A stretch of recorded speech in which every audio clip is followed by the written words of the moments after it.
এই পাশ থেকে একটা স্লোগান আসছে, আমি এই স্লোগানটার বিরোধিতা জানাই। নির্বাচন না সংস্কার, এই স্লোগানটা সমস্যাজনক স্লোগান। কারণ এই স্লোগানের মধ্য দিয়ে মনে হয় যে আমরা হয় নির্বাচন চাই, না হয় সংস্কার চাই। বিষয়টা এমন না, আমরা দুইটাই চাই। তবে তবে তবে আমরা চাই বিচার হবে, সংস্কার হবে। এই সংস্কার প্রক্রিয়ার মধ্য দিয়ে আমাদের নির্বাচনটা হবে। এখানে আমাদের অভিজ্ঞ রাজনীতিবিদ যারা আছেন, অভিজ্ঞ যারা দীর্ঘ 17-18 বছর ধরে যারা হচ্ছে নির্যাতন নিপীড়নের শিকার হয়েছেন, আমার পরিবারের অনেক মানুষ রয়েছেন 17-18 বছর ধরে আমরা তাদেরকে বাসায় আসতে দেখি নাই। আমার নানা আছেন এখানে, দীর্ঘদিন ধরে বিএনপি রাজনীতি করছেন। আমরা দেখেছি যে পালিয়ে পালিয়ে দীর্ঘ সময় বেড়াতে হয়েছে।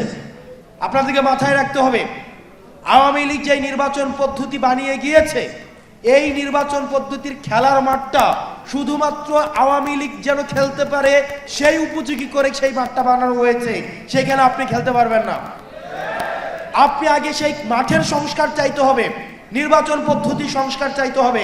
আপনারা কি অস্বীকার করতে পারবেন যে পদ্ধতির নির্বাচন হয় সেইখানে একটা ওসি সেখানে নির্বাচন করে দেয়, একটা এসপি নির্বাচন করে দেয়, একটা ইউনো নির্বাচন করে দেয়? তাহলে একই পদ্ধতির যদি আপনার নির্বাচন ব্যবস্থা থাকে, তাহলে এই নির্বাচন এই 5 আগস্টের পরে প্রপার ডেমোক্রেটিক ট্রান্সফরমেশন এই নির্বাচন কমিশনের মধ্য দিয়ে সম্ভব নয়।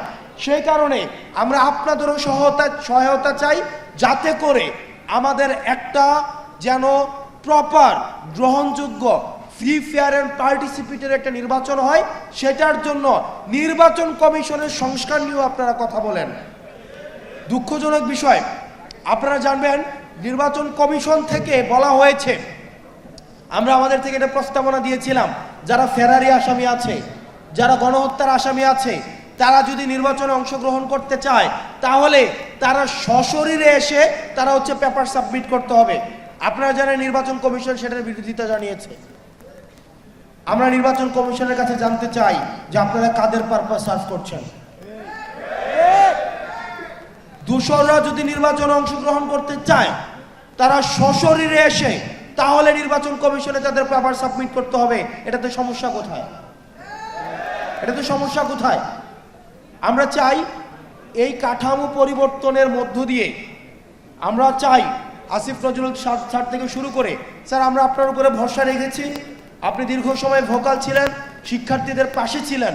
আমরা বিশ্বাস করতে চাই আপনি শিক্ষার্থীদের আস্থা, আশা, আকাঙ্ক্ষার আপনি হচ্ছেন যথাযথ মর্যাদা দিবেন।